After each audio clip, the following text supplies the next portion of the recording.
personnalités, entrepreneurs, coachs, experts, qui sont-ils réellement? Entre parcours, vécu, émotions, échecs, défis et gloire, il s'ouvre au fil de la conversation sur ABK Radio, l'instant d'une causerie inédite. Au fil de la conversation, les mystères du corps parlant avec Bébel Lagrande. Bonjour Willy Gemaleux, bienvenue au fil de la conversation, bienvenue sur les antennes d'ABK Radio. Bien installé? Oui, bien installé. Eau, thé, café? De l'eau, ça va aller. C'est sûr? Sûr. Pas de vin? Non, pas de vin. Faut que je reste lucide. Alors, je vous présente vite fait. Vous êtes CEO en fondeur et fondateur de la marque Novazo, de l'entreprise Novasauce, promoteur de la plateforme digitale santé Eltis, Carnet Digital Santé. Voilà. Alors, on va un peu revenir sur votre parcours. Tout à l'heure, je le disais, un parcours atypique, pas mal d'expériences. Willy Gemaleux, c'est quand même 10 expériences, c'est beaucoup d'années consacrées à ces nombreuses expériences-là. Vous débutez comme assistant chef de projet système d'information au travers des mises en place des systèmes d'information pour la gestion des portefeuilles clients, du développement des rapports financiers et de l'évaluation de leur portefeuille d'action, de la méthodologie et outils de l'environnement technique. Là, nous sommes entre décembre 2001 et août 2004, donc précisément 2 ans, 9 mois. D'accord.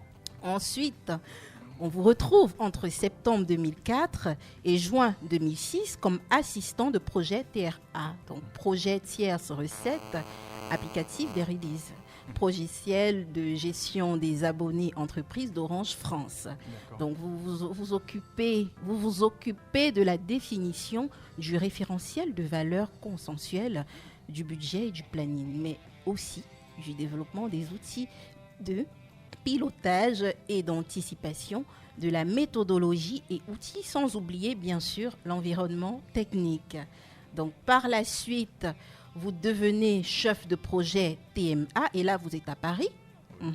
Et là ça dure, on est entre juillet 2006 et décembre 2008. C'est bien ça? Effectivement. Ensuite, les responsabilités s'intensifient entre mars 2008 et octobre 2009. Vous êtes ingénieur d'affaires chez CFAO avec pour responsabilité le développement du business, négociation, closing des affaires, organisation des présentations de solutions.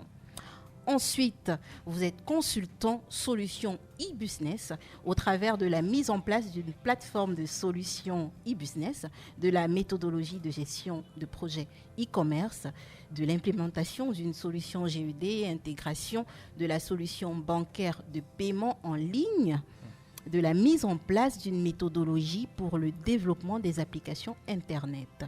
Et là, vous êtes toujours à Paris. Effectivement. Donc, par la suite, vous revenez dans votre pays, le Cameroun, précisément à Douala, où vous êtes country manager chez Socitech Cameroun. Là, nous sommes entre avril 2010 et janvier 2012. Effectivement. Donc, on reviendra un peu ensuite sur cette période-là. Donc, ensuite, on vous retrouve à Account Manager chez ITG Store Consulting, toujours à Douala, mais là de septembre 2013 à janvier 2016. Donc là, on a environ 2 ans, 4 mois, 2 ans, 5 ou 4 mois. Voilà. Ensuite, Manager Digital Train pendant 7 ans, 7 mois. Oui. Quand même. Toujours dans la ville de Douala et aujourd'hui, CEO and founder Novasauce depuis septembre 2020. Alors, un parcours long comme le bras. Je dirais pas ça. Déjà, bonsoir. Merci de me donner l'occasion de parler de mon parcours et puis surtout de mon expérience. Effectivement, donc il y a une partie de l'expérience qui commence en France, parce que je suis ingénieur informaticien en France, spécialisé dans le développement génie logiciel. Sorti de l'école, il me fallait faire mon expérience Donc j'ai commencé d'abord sur le territoire français. Je crois que l'expérience a duré une dizaine d'années. Bien évidemment, j'avais déjà fait le cursus universitaire là-bas. Ensuite, mal du pays, je veux rentrer. Donc mon expérience reprend ici quand je reviens chez CFAO Technologies. CFAO qui fait partie du groupe. Expérience où je commence d'abord par faire changer déjà de politique, c'est-à-dire qu'avant j'étais vraiment technique. Oui. Et quand j'arrive chez CFAO, on trouve que je m'exprime un peu bien et on me met comme donc account manager, c'est-à-dire que je gère des projets sur le plan technique mais au niveau sur le plan commercial. Et donc je commence chez CFAO sur ce poste-là. La chance veut que je sois débauché plus tard, comme vous avez dit, chez Socitech, qui était un concurrent de CFAO. Mais la différence, c'est que CFAO était un groupe tenu par les Français. Oui. Socitech est un groupe tenu par les Ivoiriens. Donc c'était un Ivoirien qui a cru à son rêve et qui a bâti cet empire dans plusieurs... À l'époque, il y avait 7 filiales dans le Cameroun. Et j'ai la chance de pouvoir gérer une des filiales comme country manager. Donc pour moi, c'était vraiment une avancée, une propulsion. Je me retrouvais en train de parler avec des managers où avant je n'avais pas ce poste avant. Donc c'était de pouvoir gérer la filiale aussi bien que ce que je faisais quand j'étais chez CFAO, c'est-à-dire apporter du business. Mais il fallait aussi planifier, gérer les hommes. Oui. Donc là, c'est une expérience quand même assez qui bouleversante parce que bon, là, j'avais pas de formation. Oui, vous sortez quand même de votre zone de confort pour entrer dans quelque chose de complètement nouveau. Complètement nouveau. Donc, ça se passe quand même pas mal bien avec Socitech. Et après, je sors de Socitech et je tombe chez ITG Store, qui reste toujours un intégrateur de solutions. Tout ça, ce sont des boîtes d'intégrateurs. Elles font de l'intégration de solutions, c'est-à-dire que au Cameroun, à ce moment-là, les besoins informatiques sont des solutions plus des solutions d'infrastructure. Quand on parle d'infrastructure, on parle de serveurs, de tout ce qui est vraiment matériel informatique. Et donc, il fallait ITG Store. Ça, c'est cette fois-ci, je remercie mon patron à l'époque, M. Fopa, qui me donne la chance de devenir account manager dans son entreprise, c'est-à-dire de l'aider à développer. Lui aussi, il a une ambition de développer comme Socitech. Oui. Il est plus petit, mais là, c'est un Camerounais. Donc, j'ai une fierté d'avoir quelqu'un pour qui je travaillais. J'allais vendre des solutions informatiques. Donc, vous savez, c'est être commercial, c'est technico-commercial qu'on compte. Donc, ça se passe plus ou moins bien. Mais en fait, comme on n'a pas de projet de carrière, dans ce cadre-là, en général, les account managers finissent managers. Donc, à un moment donné, à force d'aller vendre les projets des personnes, on se retrouve en train un jour de vendre son propre projet. Et tout ça me préparait à devenir manager. Donc, je crée donc Digital Trend parce que j'étais tellement familiarisé au domaine du web que je commence à ouvrir ma première web agency qui s'appelle Digital Trend, qui continue à fonctionner. D'accord. Et elle est dédiée vraiment à tout ce qui est des solutions digitales, création de sites internet, stratégie digitale, e-marketing, e-mailing. Oui. Et c'est avec elle que je continue à fonctionner sur la partie technique de mes clients. Et puis, une rencontre fabuleuse qui se marie entre le privé, mon expérience personnelle, me fait créer Nova SOS. Ah oui. Et Nova SOS, pourquoi Nova, c'est solution novatrice. Dans SOS, il y a SOS urgence. Et pourquoi cette entreprise ? Parce que à cette période dans ma vie privée, j'ai quelqu'un qui est souvent malade, de façon répétitive. Et dont je m'en occupe. Donc cette personne que je ne veux pas nommer, c'est ma mère. Et à force d'aller devant les médecins, de répéter tout le temps la même chose.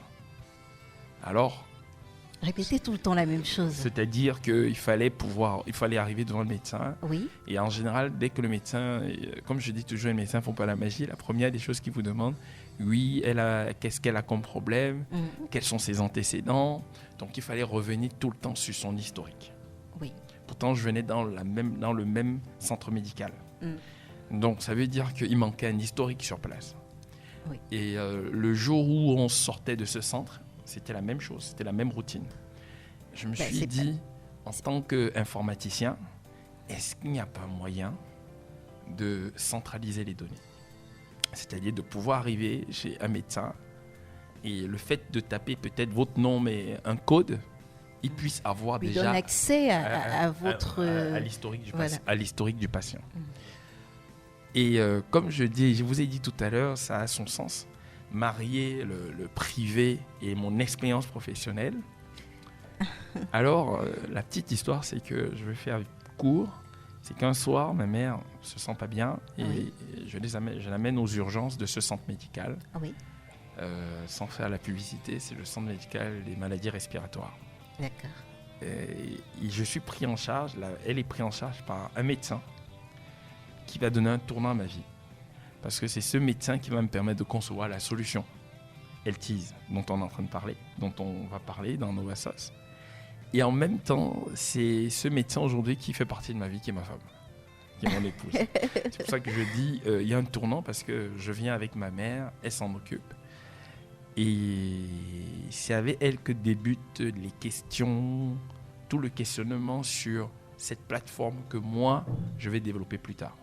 Sans lui dire d'abord. C'est-à-dire qu'on échange, bien évidemment. Bon, ne me demandez pas comment elle devient ma femme, les circonstances. Voilà. Et lors de nos échanges, je lui dis, mais est-ce qu'il y a un système comme ça ? Il me dit non. Et moi, dans ma petite tête, je me dis, c'est un défi.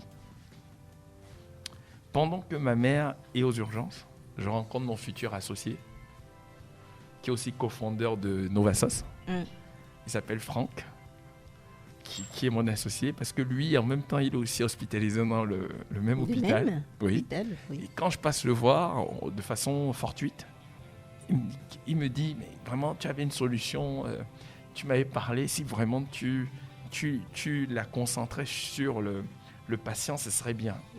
Et on commence à discuter. Et je lui dis, chiche, on va créer cette plateforme. Donc c'est comme ça que dans le même centre médical, je rencontre mon associé. Je rencontre la femme qui partage ma vie. Oui. Et ensuite, j'ai ma mère aussi, qui est l'autre de ma première femme, qui est aussi dans le même centre. Et c'est ce trio-là qui va travailler sur la solution qui va devenir aujourd'hui la plateforme que je suis en train de promouvoir. Voilà. Ben, quelle histoire, hein? Ouais, c'est une histoire. Eh bien. Alors, c'est vrai que ce problème, on le rencontre très récurremment, hein, c'est-à-dire qu'on va à l'hôpital, parfois on n'a pas les mots exacts pour relater au médecin nos antécédents. Parfois on n'a pas le papier parce que parfois on arrive et puis on n'a pas notre dossier. Donc il faut réexpliquer au médecin et parfois en tant que patient on n'a pas toujours les mots justes pour qu'ils nous comprennent. Donc oui, effectivement, nous sommes quand même tous quelque part un peu concernés. On est peut-être tous déjà passés par là quand même, moins une fois. Effectivement. Mais et puis il faut savoir que sous le contrôle bien évidemment des médecins et du corps médical, le défaut d'historique médical peut être aujourd'hui considéré comme la troisième cause quand même qui peut pousser à la mort d'un patient. Parce que l'urgence pour laquelle la prise en charge se fait en fonction des données médicales. Je dis toujours, le médecin ne fait pas de magie, il a besoin d'un certain nombre d'informations pour poser un diagnostic. Et quand il ne les a pas, il va chercher. Et le temps qu'il cherche, c'est la vie du patient qui peut en pâtir. Voilà. Nous aurons le temps d'en parler, d'en discuter tout au long de cette émission. Hein. Je ne vais pas être mal poli, j'espère que vous avez passé une belle journée quand même. Non, ça va. Mais comment sont vos journées avec ce boulot, avec toutes ces tâches que vous avez? Comment ça se passe? Comme entrepreneur, toute petite entreprise, start-up, oui. En tant que manager, donc il y a une planification qui se fait dans la semaine. Aujourd'hui, ce qui est notre leitmotiv, c'est la promotion de cette plateforme, Healthies. Oui. avec tous les moyens de bord, parce qu'évidemment, on n'a pas toujours les financements. Donc, on commence par des rudiments et puis au fur et à mesure. Parce que même si on veut des financements, on veut être sûr quand même que le projet est viable. Donc, ça sera donc de faire une planification, de faire des prospections médicales, c'est-à-dire voir un certain nombre de médecins, de formations sanitaires, de comprendre ce milieu et de les rencontrer. Donc, nous, ce qu'on a fait aujourd'hui, on a pu d'abord enrôler un premier partenaire qui nous permet de parler, de rendre concret cette plateforme. C'est Rafa Digital Labo, oui, avec ce partenaire avec lequel on travaille beaucoup. C'est-à-dire que pour pouvoir rendre cette plateforme beaucoup plus attrayante, on a couplé les services de Healthies à ce laboratoire. Donc le fait de pouvoir arriver au laboratoire et de pouvoir vivre l'expérience on crée le carnet du patient et qu'on met des résultats de ces examens dans le carnet permet de voir que la chose est palpable, elle peut être utilisée et que ça sert. D'accord. Et le patient, lui, il a accès à ce carnet où qu'il soit. Où qu'il soit, dès le moment où il a une connexion Internet. C'est une application, dès qu'il a une connexion Internet, il a accès à son carnet. Ce qui est intéressant, c'est que aussi tous les professionnels qui font partie de la plateforme, donc bien évidemment qui sont choisis en fonction de certains critères, qui sont les critères relatifs à leur agrément, peuvent aussi accéder à ce carnet. Parce que comme on disait tout à l'heure, le plus important, c'est la disponibilité de l'information sur la santé du patient. Voilà. Dès que l'information est disponible, automatiquement, le médecin ne se pose pas de questions. Il peut avoir déjà un aperçu de ce qui est en train de déranger le patient. D'accord ? Donc, quand il fait sa consultation, il peut la faire pleinement parce qu'il a un certain nombre d'informations. Donc, par exemple, au niveau du laboratoire, le patient arrive, peu importe, il a une demande d'examen à faire. Quand il arrive, ce qu'ils font, c'est que le laboratoire va créer le dossier médical une fois. Dès que le dossier est créé, il est prélevé, il rentre chez lui, il n'a plus besoin de revenir au laboratoire. 24 heures plus tard ou 48 heures en fonction du type d'examen. Quand ils sont prêts, dans l'application, ces examens sont reçus. Donc il n'a plus besoin et il peut le partager au médecin traitant. Le médecin traitant peut maintenant analyser les résultats et poser maintenant, confirmer le diagnostic, soit en redemandant des examens complémentaires ou en faisant une prescription médicale, donc une ordonnance. Monsieur Willing Maleux, où se passe votre enfance ? Tout à l'heure, vous nous avez dit que tout débute à Paris, oui, en France. Oui. Est-ce que c'est là que vous passez votre enfance ? Non, je ne suis pas français. Non, je suis bien camerounais. En fait, mes parents sont camerounais. Oui. Donc moi, je grandis au Cameroun. Je suis né à Yaoundé. Je confirme, je vois un black. Hein. Bon. Donc, je suis né à Yaoundé.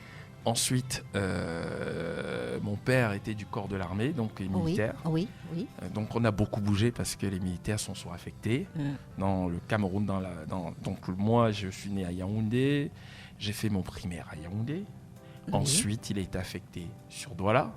J'ai fait Petit Jos à l'époque. Après, j'ai fait lycée Jos. Après lycée Jos, on a réaffecté mon père à Yaoundé. Donc, j'ai continué la partie de la seconde jusqu'en terminale au lycée Leclerc. J'ai eu mon bac. Je suis parti maintenant en France. Oui. J'ai fait tout mon cursus universitaire en France. Donc, Université du Mans en France. Et ensuite, après, école d'ingénieur, EPITA. C'est une école spécialisée dans l'informatique. Là, vous êtes seul sans les parents ? Oui, là, je suis seul, mais avec mes sœurs. Donc, j'ai 4 sœurs, j'ai oublié de vous dire, j'ai des sœurs. Oui. Donc, je suis avec mes sœurs en France, voilà. Donc, on partage le même appartement, donc on reste en famille. Oui. Voilà. Je vous ai dit, mon père était militaire, donc il était soucieux de l'encadrement et de l'éducation. Tout se passe bien, voilà. D'accord. Donc, je suis bien évidemment épaulé, encadré. par mes sœurs aînées, parce que j'ai donc 2 sœurs aînées et 2 petites sœurs. Donc, je suis encadré par elles, et puis je fais donc ma fac jusqu'en licence, maths, et puis après, je fais un concours pour entrer dans l'école d'ingénieur. Donc, je fais mon école d'ingénieur informatique. Je sors, je crois, en 2002, 2001. je sors ingénieur et puis après, je commence à travailler en France. Voilà. Et dans cet environnement, comment ça se passe avec la famille, avec vos sœurs? Oui. Bon, là, quand je suis ingénieur, je vis seul, je ne vis pas avec mes sœurs. Okay. D'accord. Bien évidemment. Donc là, c'est l'homme qui se forme, qui découvre la vie, qui découvre l'ambiance de la vie seule. L'ambiance de la vie, quels sont les événements marquants de votre vie? Bon, en 2005, ou en France, à ce moment-là, j'ai mon premier fils en 2005. D'accord. Donc les événements de la vie, c'est que je rencontre la mère de mon premier fils là-bas. Oui. Et puis, 2005, je suis père. Voilà. Donc cette période-là, c'est une période charnière. Donc aujourd'hui, il y a 2 jours, à peine une semaine, il a eu son bac. Voilà. Félicitations. Voilà, il a eu son bac. Donc pour moi, cette période-là est marquante par rapport à cette naissance. Voilà. Aujourd'hui, vous êtes à la tête d'une entreprise. Quelle vision? Pourquoi vous vous lancez dans l'entrepreneuriat? Est-ce que c'est finalement à force de travailler, comme vous l'avez dit, sur les projets des autres, vous découvrez en vous que vous pouvez le faire pour vous-même, ou à un moment de votre vie, il y avait déjà cette envie de se dire, moi, dans l'avenir, je serai à mon compte? Très bonne question. En fait, je ne sais pas, je pense que les personnes de notre génération, aujourd'hui on a une génération plus spontanée, plus éveillée. Les enfants aujourd'hui ont des outils, il y a une communication entre parents et enfants qui permet très vite de savoir ce qu'on veut. Nous, à notre époque, on n'avait pas trop de choix, on avait la C et la D. Donc, dès qu'on faisait C, c'était... soit on finissait par devenir ingénieur, si on faisait D, on devait faire médecine. Donc il n'y avait pas de choix. Et même si ça ne vous plaisait pas, vos parents vous attendaient dans ces choix-là. Donc le côté monter son entreprise n'était pas une priorité. La priorité, c'était de travailler et gagner sa vie. Maintenant, quand je rentre au Cameroun, il y a une formation que j'ai eue qui est très pointue, qui est dans le domaine informatique. Et il y a ce que les entreprises qui vous embauchent vous proposent. Et c'est souvent ça le mal. Le mal, c'est que quand vous êtes à l'école, vous rêvez. On vous parle par exemple de 3D. À notre époque, c'était vraiment le futur. Sauf que quand vous êtes embauché dans les entreprises, ils ne font pas la 3D. Ils font des choses qui ne vous motivent pas, qui ne vous emballent pas, qui ne vous enthousiasment pas. Donc quand moi je reviens ici encore, c'est pire. Le développement n'est pas la panacée, même jusqu'à présent. Vivre du développement logiciel est difficile parce qu'on a du mal à apprécier ce que j'appelle vraiment comment je peux dire ça, le génie intellectuel. C'est-à-dire que payer quelqu'un pour un développement, on a du mal à le faire. Donc quand j'arrive ici, ce qui est mis à la mode dans l'informatique, c'est l'infrastructure, c'est-à-dire venir mettre équiper une banque de serveurs, paramétrer les serveurs qui ne sont pas de mon domaine. Parce que moi, j'étais du domaine du développement logiciel, donc je concevais. Donc moi, mon cerveau, c'est réfléchir, marcher, trouver des solutions conceptuelles, des solutions informatiques. Or là, ce sont des solutions infrastructurelles, c'est mettre un serveur, câbler, rajouter un firewall, c'est-à-dire, voilà, ça n'a rien à voir avec ce que je souhaite. Donc, ce qui se passe, c'est que pendant que je suis quand même embauché dans ces entreprises, j'ai toujours ce côté de développer donc, un site internet, faire travailler sur des logiciels. C'est pour ça que vous allez voir à un moment donné, je suis beaucoup dans le logiciel. Je travaille sur des projets où dans le génie logiciel, où on travaille sur ce qu'on appelle la maîtrise d'ouvrage, travailler sur la conception, le développement.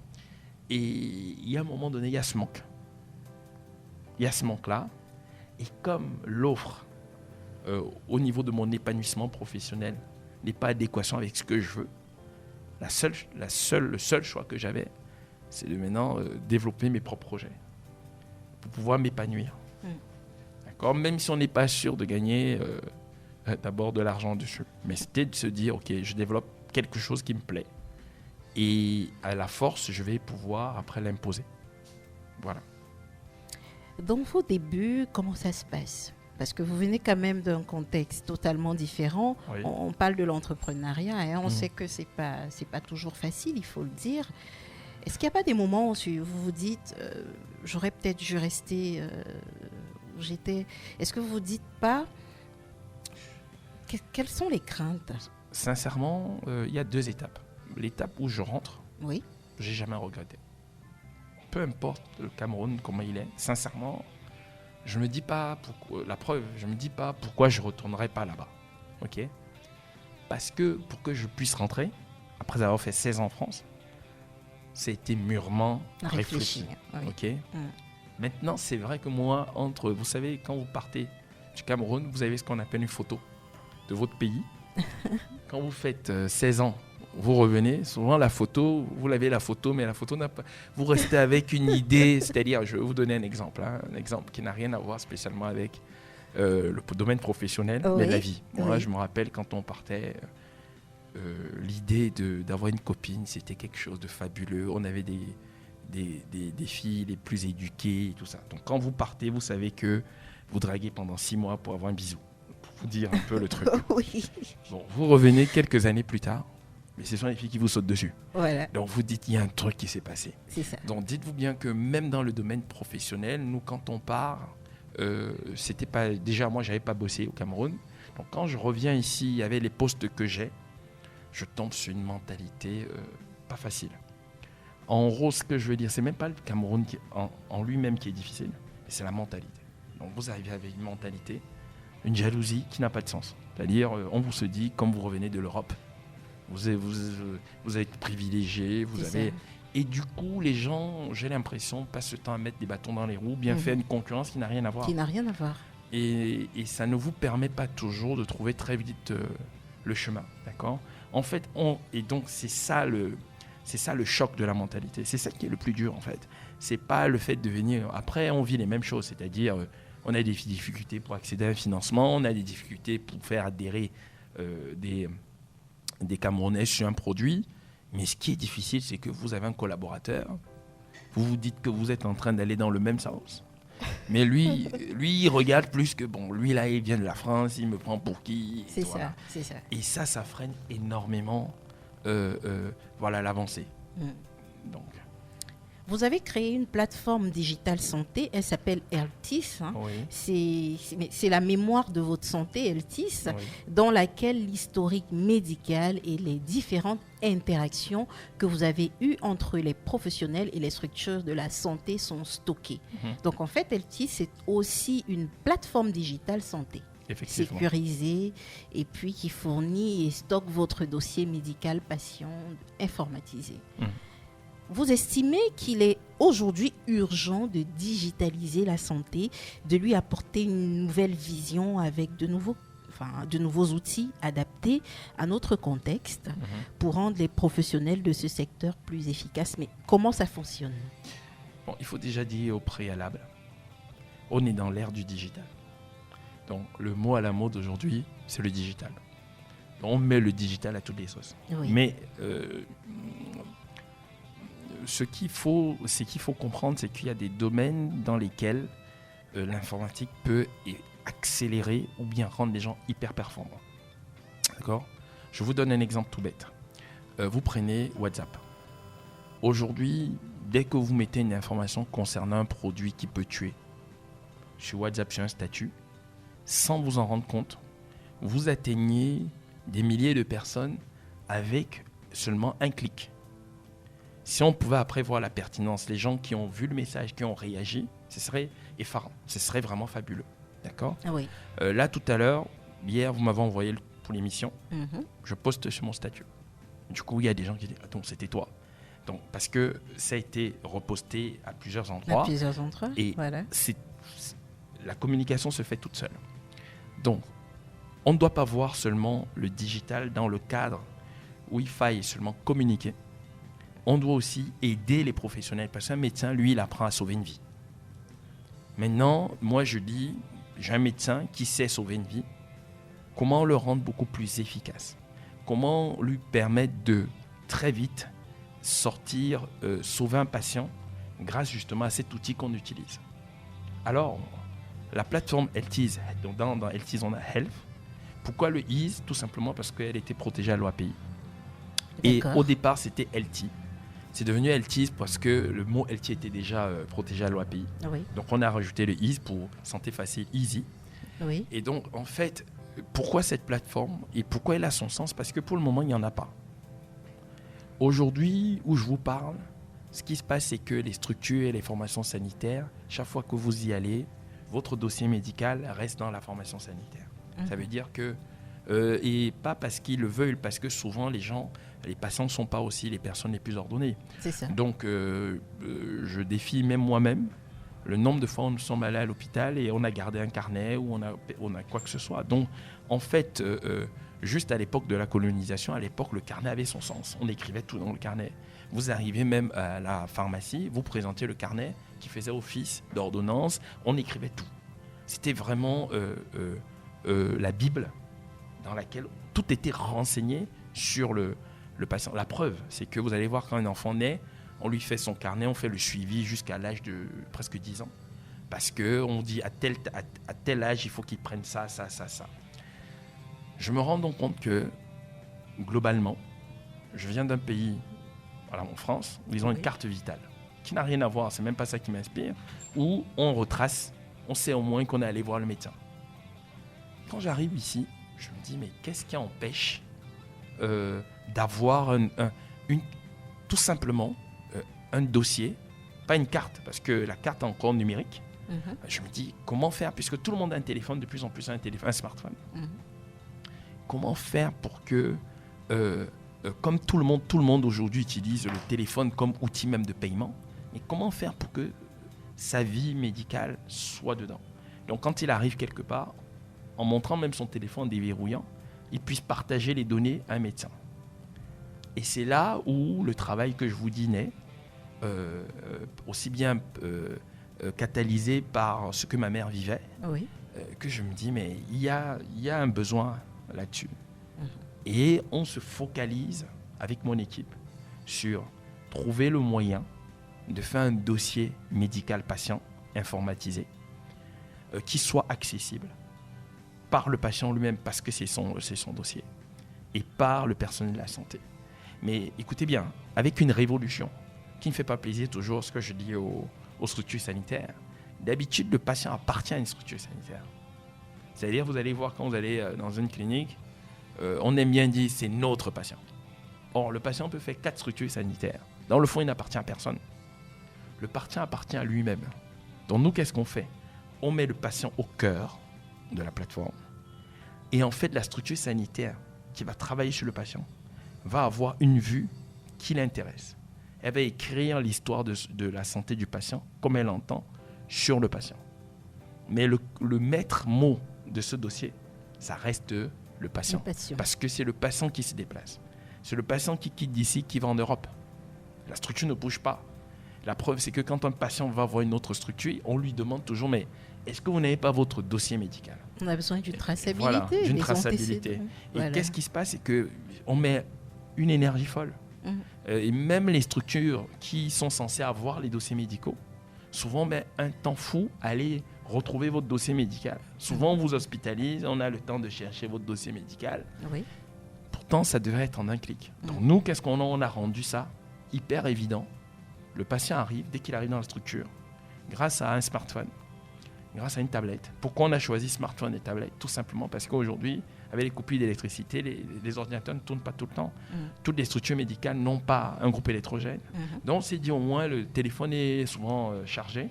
Une tablette, c'est comme un téléphone, ça ne demande pas énormément. Donc qu'est-ce qu'on fait? C'est que la structure, dès qu'elle a une tablette, elle a l'application, elle peut créer votre dossier médical. Et dès qu'elle a créé une fois, il est utilisable partout. Il ne se perd plus. Dans le dossier médical, tout le temps, vous avez accès à ce dossier. Alors, comment justement se passe la prise en charge? Oui. Quand vous dites prise en charge, on peut le voir de 2 manières.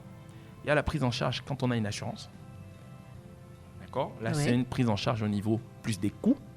Parce qu'au niveau de la santé, il y a les coûts. Donc, la prise en charge à ce niveau, tout simplement, c'est beaucoup plus sur l'accès aux données pour pouvoir poser un diagnostic. Je suis vraiment dans le côté purement santé. Ça veut dire quoi?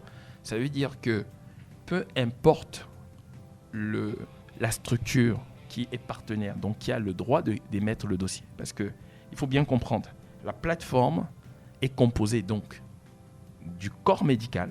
Donc je parle du personnel, ça va des infirmiers, des assistants, des techniciens de laboratoire, des sages-femmes, des médecins et des spécialistes. Donc eux tous peuvent avoir un dossier à eux. Ensuite, on a ce que j'appelle les structures de santé, donc les formations, c'est-à-dire le petit centre médical du coin. Ah oui. On peut avoir un cabinet de soins et on a maintenant des cliniques, des polycliniques et on peut même avoir des hôpitaux. Ça, c'est le deuxième maillon. Ensuite, maintenant, on a les laboratoires et les pharmacies. Tout cela peut faire partie de la plateforme. D'accord ? Maintenant, ce qui se passe, c'est que le dossier médical n'est plus la panacée, n'est plus tributaire seulement du centre de santé ou de l'hôpital. Oui. Le dossier médical peut être créé aussi bien par le laboratoire, peut être créé par la pharmacie, que peut être créé par le personnel soignant, que peut être payé par la structure, donc c'est-à-dire le cabinet, le centre de santé ou la clinique. Dès qu'il est créé dans ce réseau, on ne le crée plus. À chaque fois que vous allez voir un médecin ou vous allez dans une structure de santé de ce réseau, il y a un matricule qui est généré à la création, donc un numéro, comme un identifiant. Pour la CNI, un numéro. Et ce numéro-là, dès vous le mettez, on accède directement à votre dossier. C'est vous qui le donnez. D'accord ? Et à ce moment, la structure en question ou le médecin en question accède bien à votre identification. Il accède à l'ancienne consultation qui a été faite. Et il accède aussi aux antécédents. Parce que les antécédents ne sont pas spécialement d'abord des consultations. Les antécédents, en général, médicaux, peuvent être tout simplement l'héritage génétique que vous avez de vos parents. Ah oui. Si vous avez des parents diabétiques, par exemple, ça entre dans les antécédents. Voilà. Donc, il va accéder à toute cette banque d'informations pour pouvoir maintenant faire ce que vous avez appelé une prise en charge, mais au niveau vraiment purement médical, c'est-à-dire poser un diagnostic. Voilà. Est-ce que vous faites des prélèvements à domicile ? Oui. Donc, il faut bien voir. Aujourd'hui, la plateforme, s'étend. Donc, on a un partenaire, Rafa Digital Labo. Oui. Donc, à travers la plateforme, on ne vous passe pas spécialement qu'à domicile. Même ici, chez ABK, vous avez quelqu'un qui a besoin de faire un prélèvement. Vous nous contactez et puis vous avez un personnel qui va venir, qui va vous faire un prélèvement et puis vous aurez vos résultats directement dans votre carnet. Une des questions les plus sensibles concernant la télémédecine, ce sont les données. Oui. Les données des patients. Comment vous y prenez pour les sécuriser? Parce qu'on a souvent cette peur-là de se dire que comme c'est sur Internet, on peut pirater. Oui. On a cette peur de voir nos petits secrets, parce qu'il y en a qui n'aiment pas forcément partager leur dossier médical. Comment vous garantissez la sécurité à vos patients? Je pense que ça, c'est le nœud de la plateforme. Ça, c'est vraiment la question la plus importante. Les données de santé sont des données en général souveraines. Ça veut dire que dans la logique, on devra avoir le MinSanté qui a un serveur dans lequel maintenant notre plateforme va stocker les données. Parce que quand vous parlez de sécurité, la sécurité peut être vue de 3 paliers. Le premier palier, c'est l'infrastructure, donc le serveur qui va stocker, abriter vos données. Si ce serveur n'est pas de bonne qualité, n'importe qui peut venir le pirater. D'accord ? Le deuxième palier, c'est la manière dont l'application a été développée. Ça veut dire quoi ? Ça veut dire que si l'application qui a été développée, je vous donne l'exemple toujours tout simple, c'est que vous avez une application pour retirer de l'argent. Si l'application n'a pas été développée en respectant les règles de l'art, en respectant les normes de sécurité qui faillent, automatiquement, bien évidemment, un hacker peut venir pirater. Le troisième palier, c'est le comportement de la personne qui utilise son compte. Vous savez que quand vous avez une carte bancaire, on vous dit de ne pas garder le code sur vous, quoi que ce soit. C'est pareil. Si vous avez un compte patient, donc un carnet, une application qui stocke vos données, c'est clair qu'il s'agit de ne pas les partager avec n'importe qui. La preuve, c'est que même en France, par exemple, à 15 ans, l'enfant peut garder secret ses données de santé à l'abri de ses parents. Donc, il est lui-même maître de ces données-là. Donc, si vous voyez tous ces 3 paliers, il y a un autre palier lié justement au digital aujourd'hui, puisque aujourd'hui tout se fait en utilisant le digital.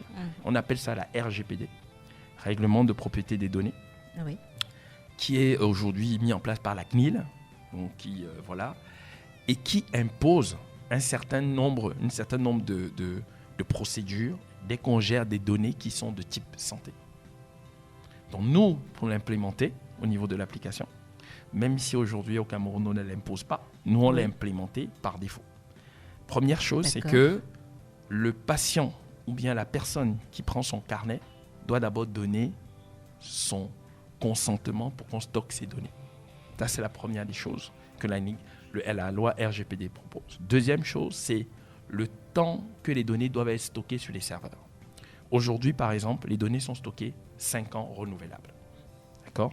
Dans certains autres pays, c'est 10 ans.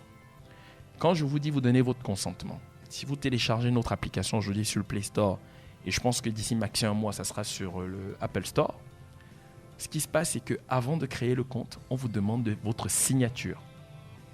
Cette signature permet que vous vous engagez à respecter un certain nombre de procédures concernant la protection de vos données. C'est pour ça que je vous parlais d'abord du comportement même du patient. Ensuite, tous les intervenants de la plateforme, quand je parle d'intervenants, c'est médecins, c'est la structure, eux-mêmes s'engagent à respecter d'abord eux qui font partie du corps médical, le secret médical, mais second point, à respecter les règles de sécurité liées au digital par rapport aux données qu'ils vont stocker.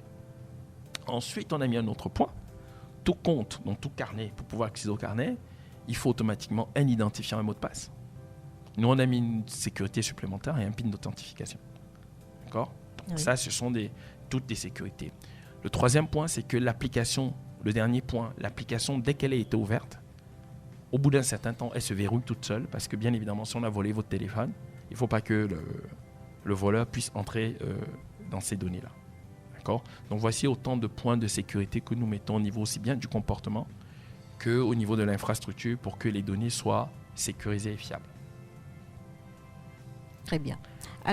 Le dernier point, c'est que dans cette plateforme, on ne retrouve pas des données par rapport à un nom de quelqu'un, mais on retrouve les données par rapport à son matricule santé. Voilà. Ça veut dire qu'on ne peut pas dire Bébel, non. D'accord. Parce que ce serait très facile. Donc, si vous n'avez pas accès au matricule, et si la personne qui prend le matricule n'a pas un PIN d'authentification pour qu'on puisse, il ne peut pas avoir accès à ces données. Et il faut dire qu'il est toujours régénéré. Effectivement. Donc, effectivement, un peu difficile de l'obtenir. Très bien. Alors, quelle est la spécificité de Novasource ? Bon, là, on parlait d'un produit, parce que Novasource, c'est une société camerounaise, bien évidemment.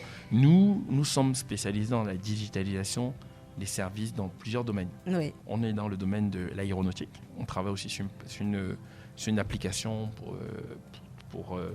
qui va permettre, par exemple, de voler sans avoir besoin d'avoir un billet physique. Oui. Donc, tout est dématérialisé. D'accord. Là, on le propose pas ici au Cameroun, mais avec d'autres clients à l'extérieur du Cameroun. D'accord. On est sur cette plateforme-là. Dans le domaine de la santé, on a Healthies qui a beaucoup d'ambition parce que la plateforme Healthies, au-delà d'aide la mémoire, de stocker les données, elle va permettre aussi donc, de faire la télémédecine, c'est-à-dire de pouvoir être consulté à distance. Elle peut être consultée, on peut gérer en présentiel, c'est-à-dire face-to-face, un médecin en face de son patient, mais surtout, cette plateforme que j'affectionne particulièrement, elle va permettre aussi aux médecins d'avoir la file d'attente. Il y a rien de pire que d'aller dans un hôpital. Quand vous voyez la file d'attente, vous guérissez avant. Parce que le temps que vous mettez là, vous mourrez 3 fois. Parce qu'il y a une file d'attente qui voilà. Oui. Donc, le médecin, avant même de venir prendre son service, parce que souvent les médecins travaillent à plusieurs endroits, il peut se connecter sur son appli et il peut voir directement la file d'attente, déjà les malades qui ont été enregistrés, sur lesquels il va soigner. Oui. Donc, l'avantage aussi, c'est que le médecin, même s'il est chez lui, le médecin, il peut accéder au dossier de son patient à distance. D'accord ? Il peut accéder au dossier du patient à distance. Ça, c'est une innovation qu'avant on ne pouvait pas. Ça veut dire que que votre médecin soit en Chine, qu'il soit en France, qu'il soit aux États-Unis, peu importe où il se trouve, il peut accéder au dossier du patient et il peut poser un avis. D'accord ? Ça, c'est un point important. Tout à l'heure, il y a l'autre point qui consiste à pouvoir renseigner les résultats du patient dans son dossier. Tout ça se fait à distance sans avoir besoin d'une consultation en présentiel. Et puis, le dernier point que je trouve qui va aider le plus les structures, c'est vraiment le fait de pouvoir retrouver le dossier d'un patient tout simplement à travers son numéro. Donc ça, c'est la plateforme Healthies. Actuellement, on va lancer un service qui est le Healthies Home Care, qui va permettre de faire délivrer des soins à domicile. Les soins à domicile seront des soins médicaux, ce seront des soins infirmiers et ça seront aussi des soins de laboratoire à domicile. Alors, nous arrivons presque au terme de cette émission. C'est quoi le mot de fin ? Voilà. Bon, écoutez, le mot de fin, ça sera de croire en ses projets, de travailler dur parce que, et puis, bon, il y a un terme qu'on aime bien dire, ne pas baisser les bras. Oui. Mais moi, je pense qu'il faut travailler en ses projets et puis développer le Cameroun. Alors, il y a quelqu'un qui a tenu quand même à vous laisser un message. Je ne sais pas qui c'est, hein. Vous voyez, on me fait des signes. Oui. Donc, on va justement écouter. Surprise. Coucou Abby, coucou Monsieur Nguemaleux. Voilà, bon, c'est une surprise, hein. J'étais pas au courant. Bref, en fait, c'est pour te dire tout ce que tu représentes pour moi, en fait. Donc, je pense que trouver quelqu'un qui aime autant quelqu'un et qui se sacrifie autant pour la personne, c'est pas donné de nos jours. Alors, je bénis le nom de l'Éternel pour ta vie, une fois de plus. Et voilà, je sais que Healthies, c'est né du fait que tu me vois souffrir à faire les comptes rendus, à tout le temps refaire la même chose et tu te dis non, il faut que tu fasses quelque chose pour aider un peu plus, pour une meilleure gestion des dossiers médicaux et tout le reste, et même pour un peu plus alors. Donc vraiment, Healthies même traduit très bien ton empathie pour ton prochain, ça traduit très bien l'amour que tu as pour moi. Donc je voulais simplement te dire que voilà, tu m'es précieux, tu m'es très cher. Voilà, tu es... Une fois de plus, je voulais simplement te dire que tu m'es précieux et te témoigner toute ma gratitude parce que trouver quelqu'un qui a le sens de l'amour sacrificiel comme tu l'as, c'est pas donné comme je le disais. Et voilà, te dire combien tu comptes pour moi, combien tu comptes pour chacun des membres de ma famille, combien voilà, tu comptes pour chacune des personnes qui s'attachent à toi, même dans le cadre du travail, combien tu es un modèle, combien tu es vraiment quelqu'un d'exceptionnel. Voilà. Donc c'est simplement pour te dire que voilà. Tu nous es cher et que particulièrement moi je t'aime très très très très fort et voilà, je prie que Dieu te donne vraiment de prospérer vraiment et de continuer à être cette main tendue pour les autres, de continuer à avoir cet amour et cette notion justement du prochain en fait, voilà. Vraiment, qu'est-ce que je peux te dire d'autre? Vraiment, sois béni et voilà, sois béni, sois béni, sois béni.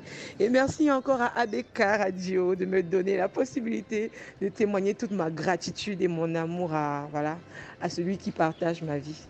Voilà. Alors, c'est sur cette note d'émotion que nous allons nous séparer, Willy. Peut-être un petit mot parce qu'on arrive quand même à la fin. C'est chaud, hein? Qui trouve une femme a trouvé le bonheur. C'est quand même fort, hein? Elle vient majestueusement de vous ouvrir son cœur une fois de plus et à l'antenne. Alors, comme quoi derrière un homme se cache une femme. C'est ça, exactement, derrière un grand homme se cache une grande femme. Effectivement. Voilà. Merci, chers auditeurs, d'avoir été avec nous au fil de la conversation sur les antennes de la radio utile et agréable. Je suis Bébé la Grande, je vous dis à bientôt pour un nouveau numéro. Merci à William Choualak qui a assuré la mise en onde. À très vite. Au revoir.